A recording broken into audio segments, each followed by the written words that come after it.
3 best thermal features in Yellowstone National Park in 30 seconds. First up is Grand Prismatic Hot Spring, which gets its beautiful colors from ancient bacteria living in the water. It's literally bigger than a football field. Next up we have the mud pots along the Artist Paint Pot Trail. The mud pots aren't necessarily picturesque, but they sure are cool. My favorite thing was the weird popping sound they made. But my favorite will always be Depression Geyser on the Upper Geyser Basin Trail. This one is less cool, but it doesn't take a genius to figure out why I like it. It erupts every 8 to 36 hours, just like me. My name is Charlotte, I have 2 dogs. Follow for more travel and dog content. Come hiking with us in Yellowstone National Park. We chose to hike Bunsen Peak, mostly because it was one of the few open trails when we were there in mid-May. There was still a ton of snow, which was sort of cool and a little annoying. Bunsen Peak is such a great hike because there's these beautiful views all the way up. It is so important to carry bear spray with you and make sure it's easily accessible in case you see a bear. Bunsen Peak is about 4.5 miles and 1,300 feet of elevation gain, so it is not for the faint of heart. It is really beautiful though, and I totally recommend this trail. 5 out of 5 stars, and I will definitely hike this again next time I'm in Yellowstone. My name is Charlotte, I love travel, adventure, and dogs. Follow for more.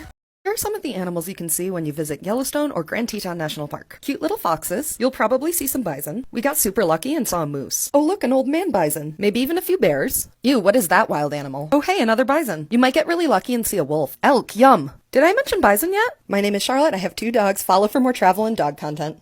Here's a few tips for safely viewing wildlife in Yellowstone National Park. You're going to see a lot of bison. They may look slow and sweet, but don't be fooled. Bison can run up to 35 miles per hour. And yes, they can gore people with their horns, so stay 25 yards away at all times. It probably won't surprise you to learn that wolves are very fast. They might be timid, but they can do some serious damage if they want to. That's why it's super important to stay 100 yards away from them. Same goes for bears. Keep 100 yards away at all times unless a park ranger tells you otherwise. Foxes, moose, elk, and other large mammals are exactly the same as bison. Keep 25 yards away at all times. Remember, it's up to you to keep a safe distance, not the animal. If it's impossible to stay that far away, then stay safely in your car. When humans get too close and an animal behaves aggressively, that animal might behave that way again and may even be euthanized. That's why it's so important to watch animals from a respectful distance. It keeps everyone safe and alive. My name is Charlotte, I have 2 dogs, and I love to adventure. Follow for more! Today I'm sharing my 3 favorite thermal features from Yellowstone National Park. And no, Old Faithful did not make the list, although it was pretty cool. The first is Excelsior Geyser. As a New Yorker, this was my favorite since Excelsior is our state motto. It means ever higher, which seems like an appropriate name for this spectacular geyser.